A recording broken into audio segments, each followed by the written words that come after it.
Okay, so next reading is understanding cash flow statement. So again, just a recap so that do not lose the track. When we discuss income statement, we discuss, sorry, first at the start of the topic, we discuss that what is financial analysis. And we discuss in order to perform financial analysis, we need some information on which analysis is performed. Within information, there are many sources: auditors report, directors report, news sources, earnings call, and all that. And one of the key sources is financial statements. Within those financial statements, we have income statement, balance sheet, and cash flow statement.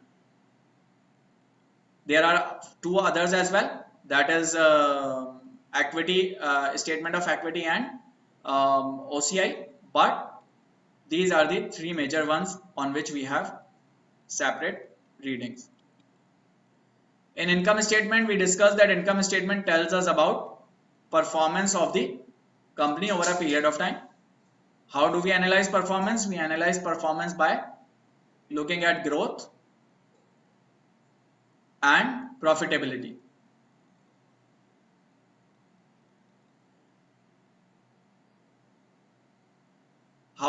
What tools do we use for analyzing growth and profitability? We use ratios and common size analysis. And for common size analysis and ratios, we would compare it with industry and with historical trends. Balance sheet tells us about financial position of the company. So what do we look at in balance sheet? We look at liquidity and we look at solvency. Liquidity is ability to meet short-term obligations. Solvency is the ability to meet long-term obligation. And what tools do we use? Again, we use ratios and common size analysis against peers, against industry, and against historical trend. So when you compare debt levels, you will be able to find out if the debt level with respect to asset is increasing or decreasing. So maybe debt is 60% of asset in first year, then it becomes 70%, then it becomes 80%. So this is how you analyze it.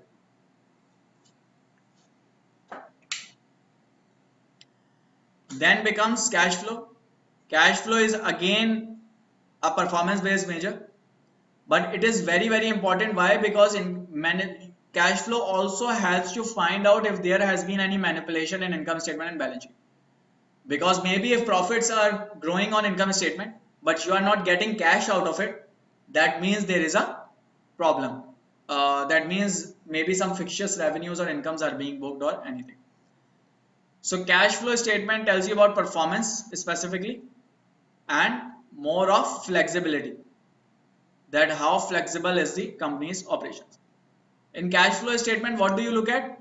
You first find out what are the sources of cash flow, where is cash coming in from, and when you find this out, you find out whether that source is sustainable or not. Will cash continue coming in from that source or not? Maybe maybe you have a huge cash flow, but that has come by selling a machine, and maybe in future you wouldn't sell the machine, so you wouldn't have a cash inflow. So where is it coming from? Sources, and is it sustainable or not? Second, where is it being used? Is it being used to fund your operations, or is it being used for expansion, or what? If it is being used to fund your operations, that means you do not have, with operations you should be generating cash, but instead you are burning cash into it. If it is being used into expansion, that means you will have future growth. If it is being used in capex, that means you will have future growth. If it is coming in from loan, that means your risk will increase. If it is being used to pay off loan, that means your risk will decrease. So what are the uses and what will be the future impact of these uses? This is the major analysis in cash flow. Sources and uses. And then you also check whether it is aligned with other financial statements or not.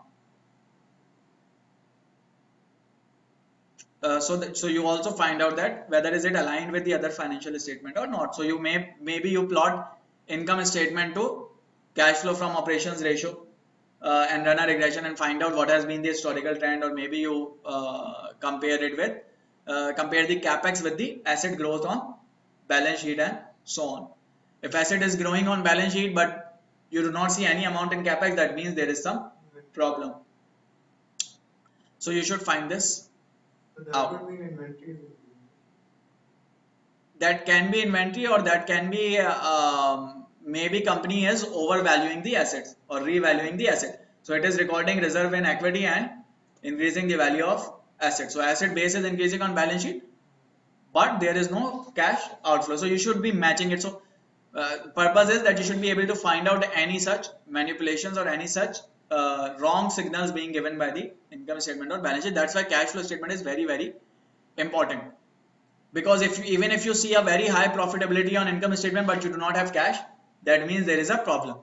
Means you are making sales, but you are making sales on credit and you are not recovering it from customer. And when you are not recovering it from customer, then chances are that eventually they will default and you will record a charge on income statement. So this is how. And how do you analyze it? Again, you use ratios, you use common size, or you look at different trends or graph. That is, for example, income to cash flow and so on. So this is how it is. Any question, confusion so far?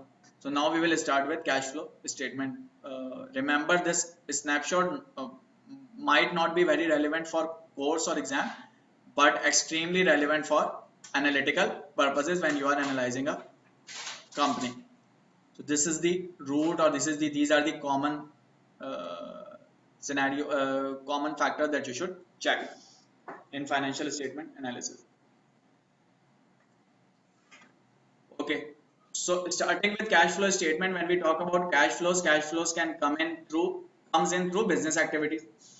What are business activities? There are three key types of business activities: operations, business operations, investments. When we started this topic, we discussed these business activities, investments, and financing. When you are starting a business, you need capital. Where does capital come in from? Financing. So financing relates to equity and loan or debt. Once you have the capital, how do you start business? You make investment. When you make investment, what is it? It is capex.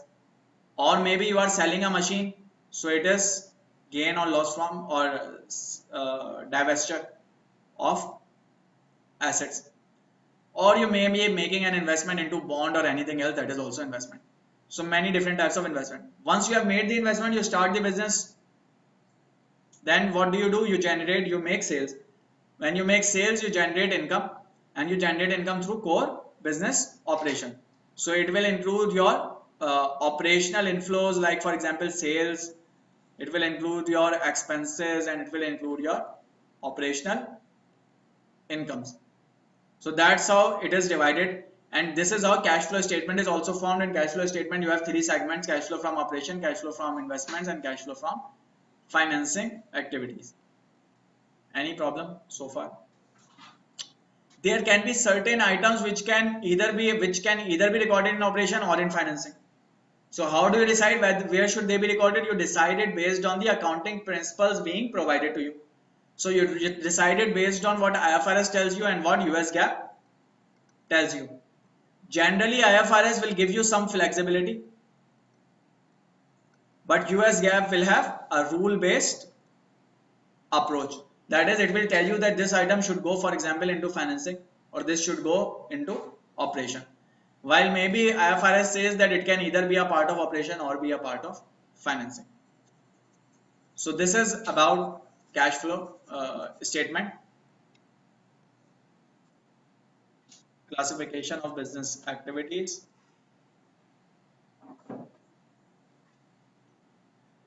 Okay, so let's say there is a company which has negative cash flow, which has net cash flow of negative. So is it good or bad? You cannot really say if it is good or bad. You will need to see what is the sources and what is the use. if it is coming in from operation and being used into investment. So this is an outflow, but that outflow is in terms of investment, and that investment will bring in future growth.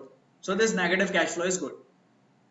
If it is being used to pay off loan, so if you are paying off loan, you will have more ability to take loan in future, and you are reducing risk of your company. Then again, it is a good use. If it is negative because you are putting it into operation, that is, your operations are not generating cash flow, but instead they are consuming cash flow. That is, your expenses are so much that your sales are not covering your expenses. So then if you are burning cash into operation, that is a negative sign. On the other hand, let's say there is a cash flow which is positive. So, Rudy, if you think that the raw materials might be expensive in the future, you might stock up inventory. You can, so you will look at the trends, you will look at all the reasons, but generally if a company is burning cash into operation, then that is a cash inflow. If you are purchasing raw material for future, then that wouldn't actually fall into so through a stock, that will fall into operations. So if cash flow is positive, is it good or bad? You cannot really say if it is good or bad. You will again have to find out the reasons. If it is positive because you have taken a very large loan, but your cash flow from operation is negative, then it is a bad sign. So remember, a key point to look at is your cash flow from operation. If your cash flow from operation turns negative, that is a big concern for the company. For your company to be sustainable or to grow, cash should be coming in from operation and should be going out into investment or to shareholders or to pay off loan. But this should be the core generator of cash. Any problem so far? Within this, there can be two sources of cash, and that we will discuss shortly. So far, any problem? Okay. So this is a summary of differences between IFRS and US GAAP. You should memorize it. Very important to be memorized, and you may see practice questions on it. So interest received can either be recorded as operating or investing in IFRS, but only operating in US GAAP. Interest paid, operating or financing, and only operating. Dividend received, operating or investing, or operating. Dividend paid, operating or financing, or only financing. Bank overdraft is considered part of cash equivalent. US GAAP not considered part of cash and equivalent and classified as financing. Taxes paid, generally operating, but a portion can be allocated to investing or financing if it can be specifically identified with these categories. So for example, if you are paying tax with respect to an investment, you have made an investment and you are paying a tax on it, then you can make it a part of investing activity. US GAAP, strictly it should go, no matter what kind of tax is it should go into operating. Format, in IFRS you can either have direct or indirect, and in US GAAP again you can either have direct or indirect, but both would encourage direct method. US GAAP also says that if you are using indirect, no matter whatever method you are using, whether direct or indirect, you should show a reconciliation of net income to cash flow from operating activities, that show a reconciliation of how or what are the differences between net income and cash flow from operations. Now the question is, what is direct or indirect method? So remember, this direct or indirect only relates to cash flow from operations. There is no direct or indirect in cash flow from investment or cash flow from financing. Those are already direct and those are already straightforward. Direct or indirect only relates to cash flow from operations. So what do we mean by direct or indirect? So there can be two ways of calculating cash flow from operations. First is, you are receiving cash. When do you receive cash? When you make sales to customers. So you take cash received from customers. When do you pay cash? When you pay it to suppliers. So you subtract payments to suppliers. And then maybe you have some other operating income and maybe you have some other operating expenses. So you subtract those. So you add all the inflows, subtract all the outflows, and you arrive at cash flow from operation. This is known as direct method. So you take all the inflows, you take all the outflows, you list down inflows and outflows, you take their difference, and that net inflow or outflow is known as cash flow from operation. This is direct method. Indirect method is the one in which you start with net income, then you make all the adjustments to arrive at cash flow from operation. This is indirect. So what are the adjustments? For example, you add non-cash expenses or non-cash charges, you subtract non-cash income, you make adjustment for working capital, that is you subtract increase in current assets, you add increase in current liabilities, and then you arrive at cash flow from operations. This is indirect method. Now when we were talking about cash flow from operations, we discussed that if cash is coming in from cash flow from operations, that is sustainable. If it is going into, or if a company is burning cash into operation, then you should know what the reason is and how sooner would the company actually start generating positive cash from operations, because that is a big concern then. Because as long as company have negative cash flow from operation, it will continue to either put in more equity or finance it through taking more debt. Now within cash flow from operation, you found out that it is coming from cash flow from operation. Now you should find out that whether even those cash flow from operations are sustainable or not. How? There can be two sources of that cash. One source is your income. Cash will come in from income. And other source can be change in working capital. So if it is coming in primarily from income, that most of it is coming in from income, that is sustainable. If it is coming in, most of it is coming in from changes in working capital, that might not be sustainable. Why not? Because the room for improvement in working capital will diminish with time. So maybe you reduced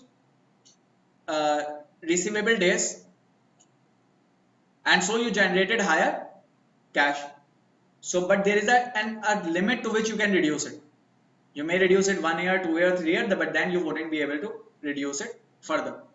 And also when you reduce it, maybe that impact your sales, because maybe they do not have enough money to buy your goods. Or let's say you increase supplier days. So when you increase supplier days, you will increase it 1 year, 2 year, 3 year, after which maybe suppliers stop selling you the product. So it is not very sustainable. So you should know where is it coming in from and will it be sustainable or not. So just looking at the top of these statements is not enough. You should find out what is moving the needle. So you should first find out what is happening in cash flow statement. Then within cash flow from operations, what is actually generating cash. Then within that item, what is actually generating the cash. So you should know the very basic detail of what actually is giving you cash and what actually is taking cash from the company. Until and unless you know that, you wouldn't be, your valuation wouldn't be very accurate, or your expectation of future will not be very accurate. So this is direct method and this is indirect method that we have just discussed.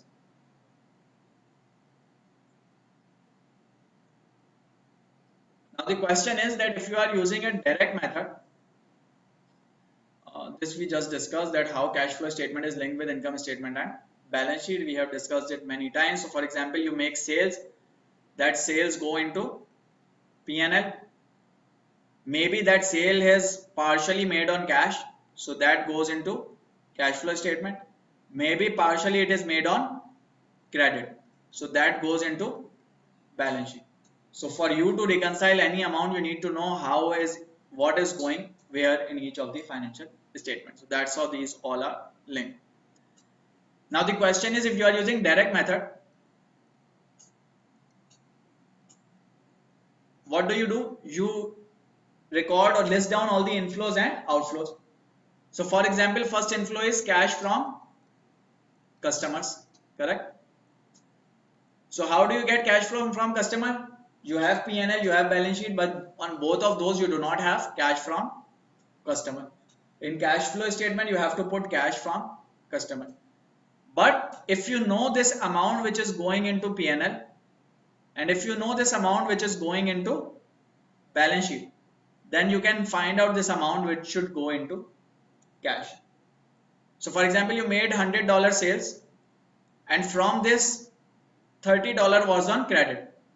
So if total was 100 and 30 went to 100 went into P&L, 30 went into balance sheet, then how much should go into cash? $70 should go into cash. So that means if you know P&L, if you have P&L and if you have balance sheet, you should be able to find out cash changes. This is how you make direct cash flow statement. And how do we do this actually? So let's do it through example. So cash from customer. Let's say on P&L you found out that your total sales were 23598. So your total sales were 23598. From this 23598, some would be on cash and some would be on credit. So that means this cash should go into cash flow statement. Secondly, maybe there are some customers who had taken credit earlier and in this period they paid you that for that credit. So if they paid you for earlier period, that again is a cash and should be added. So what does it mean? This means that this revenue amount should go into cash flow statement, and in addition any other changes in credit should go into cash flow statement. So this means two things should go into cash flow statement: revenue and changes in credit receivable. What is credit receivable? This receivable is on balance sheet. So that means if I take revenue and if I adjust it for change in receivable, that will give me the cash. So let's say total revenue is 23598. I assume that whole of it is on cash, so it is my cash. Now I know credit has changed, so I find out how much receivables have changed, and I find out that receivables actually increased by 55. What is increase? Increase is closing balance minus beginning balance. So if receivables increase by 55, that means from this 23598, 55 actually got adjusted into balance sheet. So I should remove that 55 from here, and that will give me the cash from customer. So cash from customer will simply be revenue minus increase in account receivable. That is one way of doing it. Another possible way is through T account. What is T account? So you make a sales account. When you make sales, you credit sales. What will you debit? You will either debit cash or you will debit account receivable.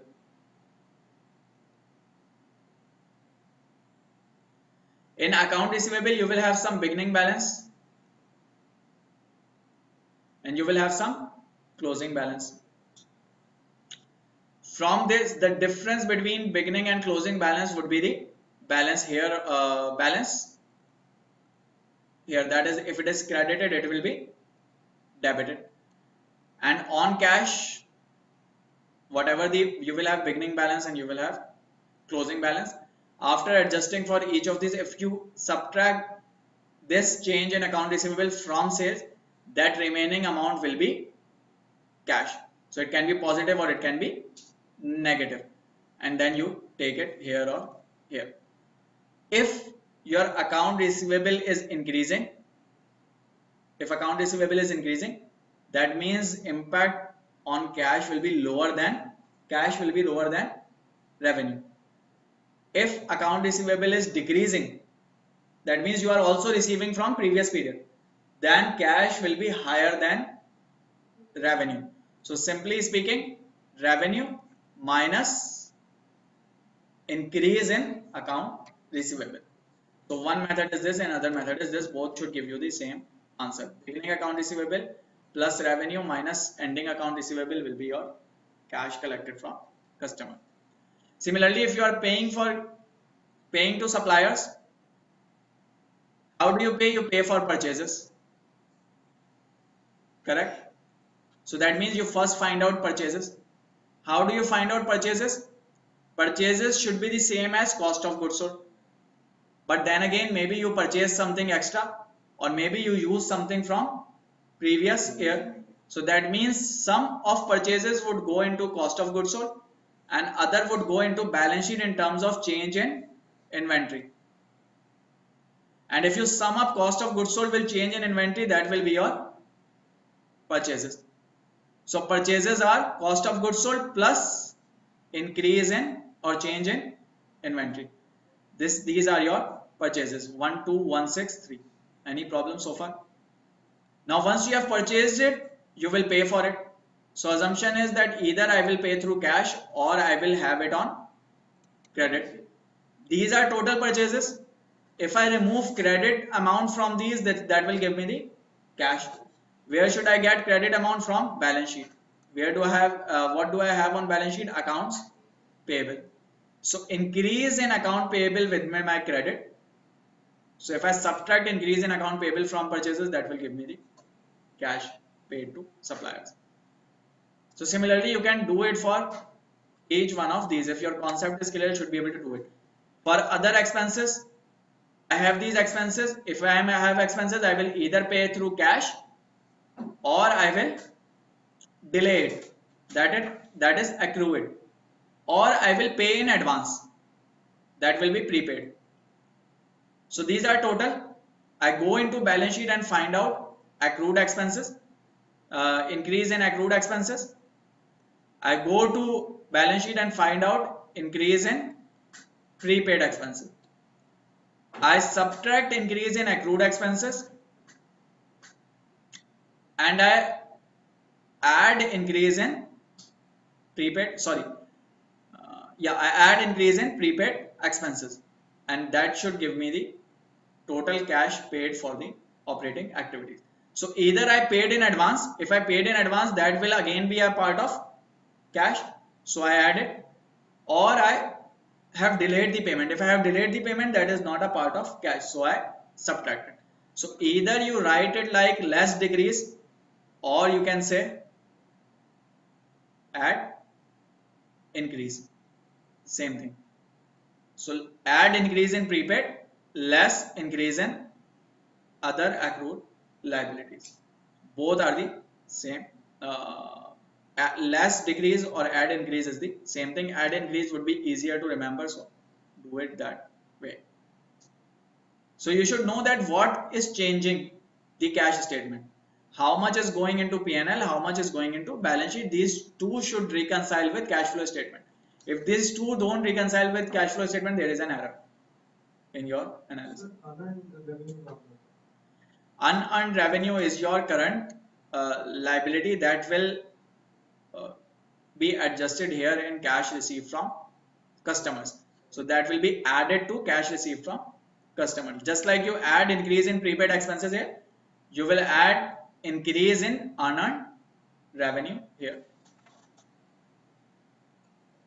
Similarly, for cash paid for interest, same method can be used. Cash paid for income taxes, same method can be used. All are same. As long as you know how to treat an expense and how to treat an income, you should be able to do it for everything and anything. So again, emphasizing on the fact, might not be very useful for your exam with respect to exam, but as an analyst, key point or a good analyst is the one who is able to analyze impact of one change between all the financial statements, or who knows how are these statements linked, on how if one thing is flowing from one to another financial statement. So that is operating activities. Investing activities, again, when you make an investment, so there are two types of investing activities. One is that you make an investment. When you make an investment, that is cash outflow, you simply record it on your cash flow statement. But there is another type in which you sell something. When you sell something, maybe then your cash flow is different. Why? Because when you sell something, you have a gain. That gain goes on to P&L, and that asset is removed from balance sheet. So this gain is not actually the cash flow. Cash flow is the price at which you sold it.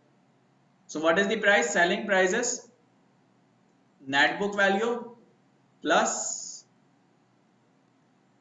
gain minus loss. This is your selling price, correct? So that means you have to record this on cash flow statement. In order to record this, you need NBV and you need gain and loss. How do you calculate NBV? So gain or loss can easily be found from P&L, not a problem. But how do we find out NBV? For NBV of that particular asset, you need to know its cost and its accumulated depreciation, because NBV is cost, historic cost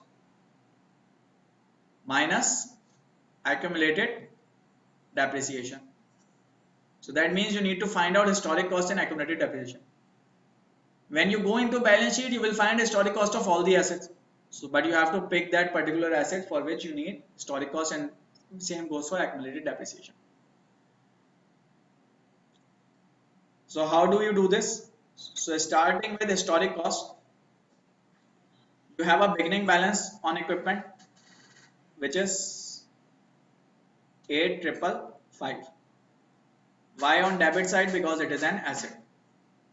This is your beginning balance. You will also know your ending balance, which is 8,798.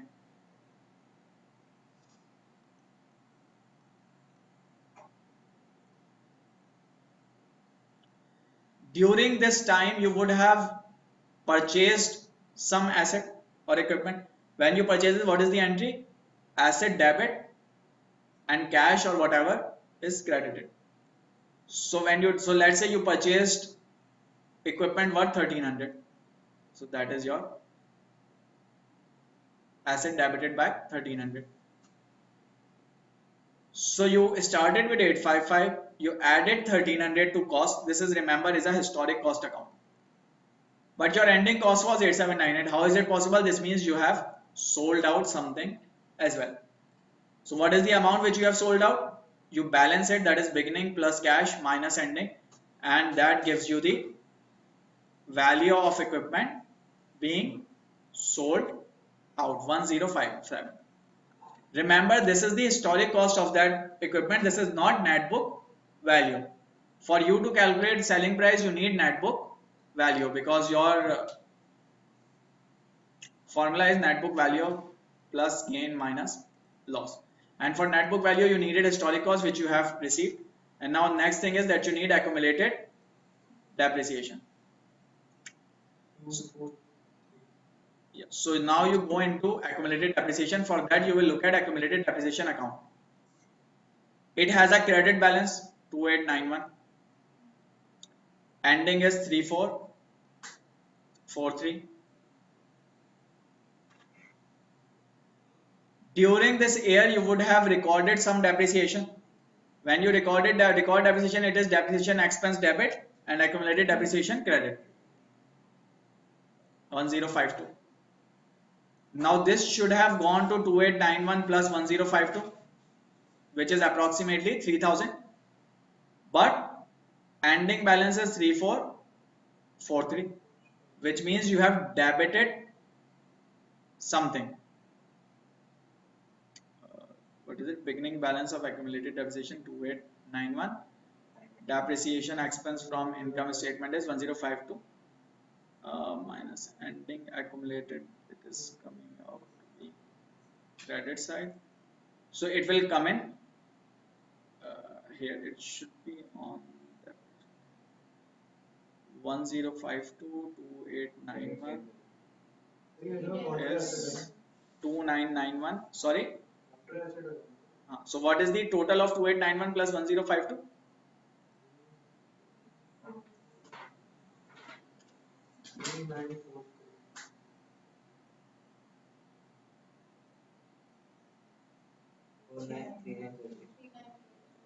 3943. So the difference will be the plus depreciation expense. What I am thinking is that this should be a lower number, because it will be debited. Plus depreciation expense from income statement 1052 equals accumulated depreciation on equipment sold plus depreciation.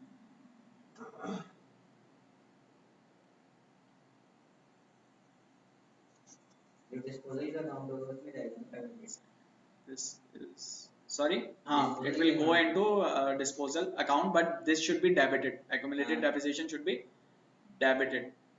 Why is it coming out to be negative number? So I think there is some error. Beginning balance is 2891 plus depreciation expense is 1052, which is depreciation expense debit, accumulated depreciation credited, and then you do accumulated depreciation debit and disposal account credit. So ये 500 इधर आना चाहिए ना, अच्छा इधर ही आ रहा है, अच्छा सही. So 28 अच्छा 2891 plus 1052 is 3943. अच्छा मैं 1052 की जगह 105 ऐड कर रहा था, ठीक है. So it is fine, then it is coming in here, which is 500. So accumulated depreciation debited by 500. This means accumulated depreciation has been reduced by 500, and if accumulated depreciation has been reduced by 500, this would pertain to the dispose of asset. So this 500 is the accumulated depreciation on equipment sold. Then you need cash received from sale. So cash received from sale will simply be NBV. NBV is historic cost minus accumulated depreciation. So this is your NBV plus gain minus loss. Where do you get gain or loss from? You get it from P&L. So plus gain on sale of equipment 205. 105 minus 57 minus 500 plus 205, that is your 762. This is cash received from sale of equipment. So on cash flow statement, you only take the cash transaction, and that you should be able to calculate the cash transaction, that how much cash is increasing or decreasing. Financing activity, this is investing, and then finally financing activities include activities related to debt and loan. If you take loan, that is an inflow. If you pay off loan, that is an outflow. If you sorry, not that, this is equity and loan. With respect to equity, there can be two types of cash flows, again inflow and outflow. If you issue any equity, that is an inflow. If you buy back shares, that is an outflow. If you pay off dividend, that is again an outflow. So it can be an inflow or an outflow. What is so changes in common stock goes here, changes in debt goes here, that is borrowing minus principal payment, issuing minus repurchasing. If you issue, that is inflow. If you repurchase, that is outflow. And dividend goes there. How do you get dividends? This is something that we did earlier as well, that beginning retained earning plus net income minus dividend equal ending retained earnings. So if you take these and you rearrange the equation to find out dividend, you can have the dividends paid from here. Just for simplicity, it has been given you as a simple question, but in general it wouldn't be so straightforward. Dividend paid can be different. How? Because for dividend paid, you will have to also take into account dividend payable. There is a liability on balance sheet which is dividend payable. If that liability is changing, maybe some dividend payment is being delayed or some is taken earlier. But for your exam or for your curriculum, but that is for practical reasons. But for your at this level, you should only know this, or as long as you know this, you should be able to do it. Assumption is that there is no change in dividend liability. It will be paid as it becomes due. Dividends payable इधर नहीं आता वो liability में. Dividend payables is in liabilities on your balance sheet, in trade and other payables. So if there is a change in that, then that is also accounted for here, but in your curriculum they have only taken it at basic level. But for practical reasons, just telling you, so that if you are doing any analysis of the company, you do not just take it as dividend paid, you also adjust it for payable changes. This section just shows you how an indirect method can be converted into direct method. So you can just go through the steps. I don't think that you will have questions in which you are required to change it into direct method, but just go through these steps so that you know how is it changed. It is just the same as what we did earlier. So earlier what we did was we took P&L items, we took balance sheet items, and using that we calculated actual cash receipts and actual cash expenses. So here again you do the same thing, that is you take P&L and balance sheet items from here and then you adjust them for balance sheet items and then you arrive at the direct expenses or incomes. As long as you know direct and indirect method, I think you should be able to do what you are asked. Here is an example, adjusting net income to compute operating cash flow. So where we discussed that net income, in net income you add non-cash charges, you subtract non-cash income. Generally there is no non-cash income, but if there is any you subtract it, and then you adjust for working capital. That is, you subtract increase in current assets and you add increase in current liabilities. What does it mean is that you subtract any increase in working capital and you arrive at cash flow from operations. So there is a question on it. What are the total adjustment? Make sure you read the question carefully. They are asking you what are the total adjustments that the company would make into net income in order to drive operating cash flow. They are not asking you about operating cash flow. They are asking you what are the adjustments to be made to net income to arrive at cash flow. So that means they are only asking about this part, which is adjustment. So net income is 30, depreciation. So what do you do? First you add non-cash charges, which is depreciation, so plus 7. Account receivable is current asset, inventory is current asset, account payable is current liability. So account receivable has increased, an increase in current asset is subtracted. Inventory has decreased, a decrease in current asset is added. Account payable has increased, and increase in current liability is added. So it is 3, 13, 7, 20, 20 minus 15 is 5. A is your answer. So remember, if you were asked to only give the adjustments, read the questions carefully. Maybe there was another option, maybe option C was, let's say, 35 million. So if you added 30 plus 5, that would have been a wrong answer. So make sure you read the question carefully and you know what is asked for in the question. How do you analyze? Again, we discussed it earlier, evaluation of sources and uses. Evaluate where is it coming from. Evaluate what within operating cash flow, what is driving the cash.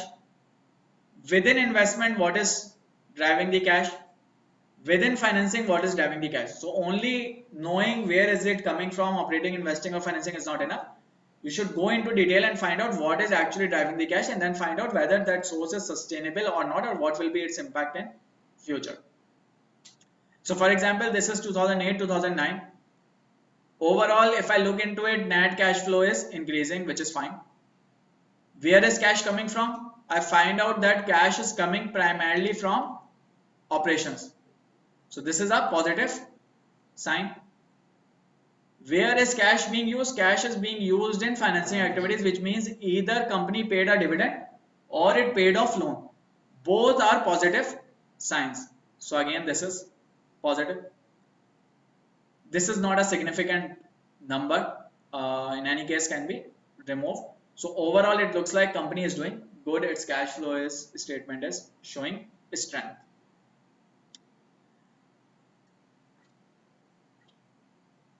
Then common size analysis. How do you do common size analysis? For direct method, what you do is you take total outflows and total inflows as 100%. So either you can list down all inflow and all outflow. You can take all inflows as 100 and all outflows as 100, and then you can find out what is the proportion of each inflow and outflow. So I can find out that 97% of cash is coming in from customers, which is a good sign. That means I am generating cash from core operations. Had it been 10-15%, that would be a big concern. Where is it being used? I find out that 50% is being used to pay suppliers, which is okay. 60% to employees, 14% to other operating expenses. So primarily it is being used for operational purposes. Maybe there is no high growth in future. Why? Maybe because not much of investments are being made. But it looks like sustainable that company will be able to sustain this cash flow because it is coming in from operations as a core. It might not increase significantly in future, but it will sustain itself. Similarly, in indirect method also you can have total inflows and total outflows as 100 and 100%, and you can find out where is cash coming in from, where is cash going to. In this case, I find out that 77% is coming in from operations, which is again good sign. Most of it is being used for either purchasing equipment, which is a good sign, reflects future growth potential, or to return or being returned to the shareholders, which is again a positive sign. So looks good overall. That's how you perform common size analysis. Remember, you should know where is it coming from, where is it going to. This is a repetition from earlier topics. In earlier topics, we discussed some formulas which were FCFF and FCFE. What is FCF? FCF is free cash flow, which is cash flow from operations minus capex. What is FCFF? In FCFF, you take this same thing, which is FCF, and then you add interest on after tax basis. In FCFE, you do not add interest. You take FCF, you do not add interest, but rather you add net borrowing. Net borrowing means plus borrowing minus repayment. And why is it important to know these? This is important to know these because valuation is performed on these measures. You perform valuation of firm using FCFF and valuation of equity using FCFE. This is the cash which remains in the firm, or which remains be there for the equity holders. This cash flow from operation can be further broken down into net income, non-cash charges, and working capital investment. So these three components make up cash flow from operation. Formula is just the same. So remember these formulas. I think this is very important. As long as you know the basic, you should be able to drive any formula related to it.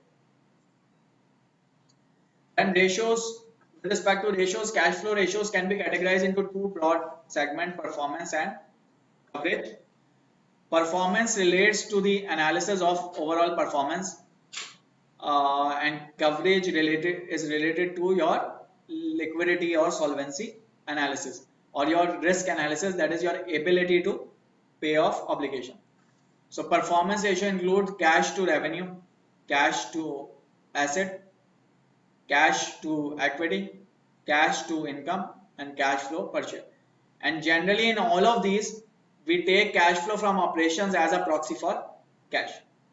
Like in income ratios, we take operating income or net income. Similarly, here we take cash flow from operations because this is the core cash being generated by core operations of the company.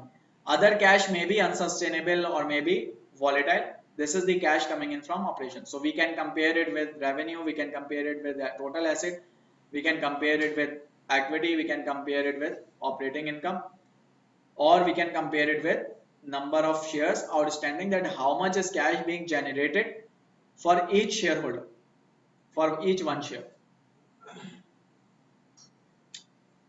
Coverage ratios, we can have debt coverage, that is cash flow from operation divided by debt, that how much cash are we generating compared to debt. If it is increasing, that means we are in a better shape to pay off our obligations. Interest coverage, how much cash do we have to pay interest. When we take CFOs, interest have already been paid out of it. And if I want to see the cash which I have to pay off interest, I should take the cash before interest. So first I have some cash, then I pay interest on it, then I pay tax on it, and then I have net cash or cash flow from operation. So if I want to see the cash, this cash which I have for paying interest, then I should adjust cash flow from operations to arrive at this cash. And how do I adjust? I add tax and I add interest. So interest coverage tells me the cash which I have to pay off interest. Reinvestment.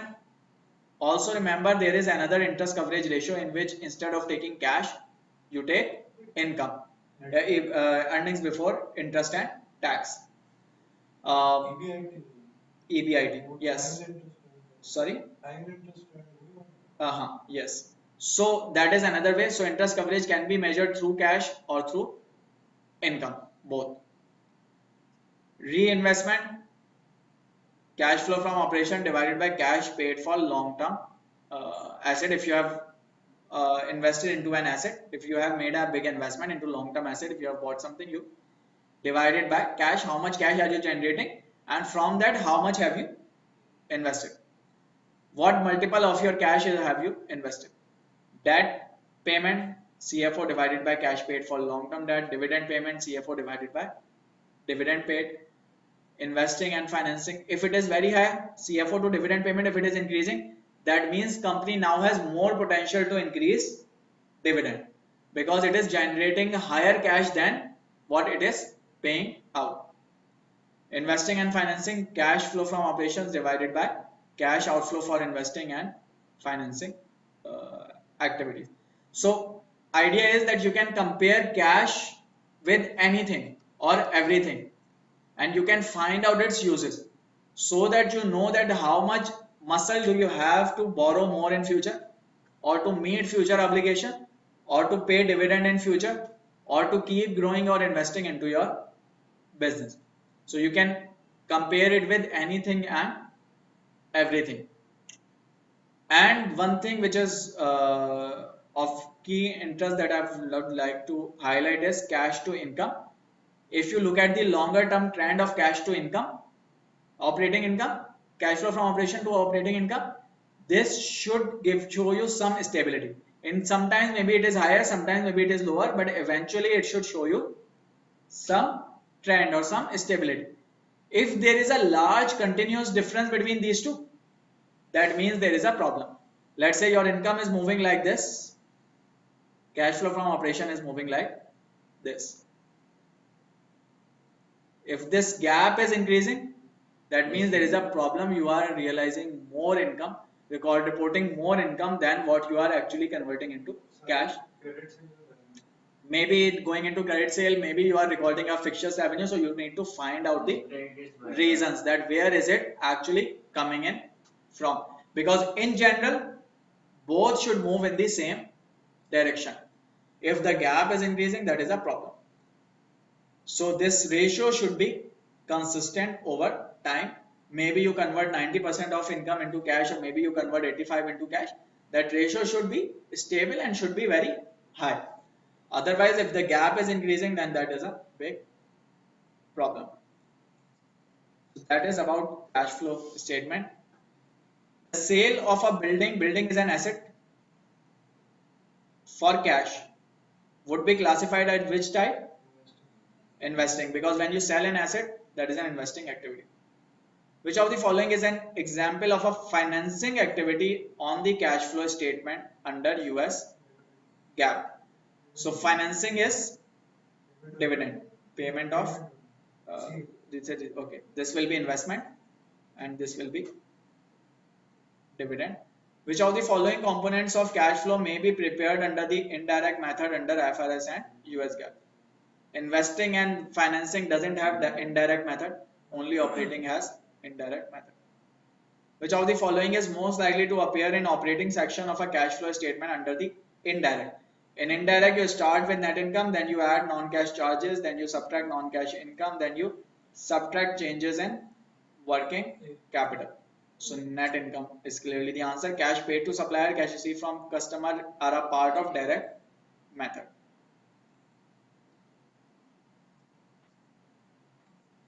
So this is it. So this is it about cash flow statement. Let's take a break before we move.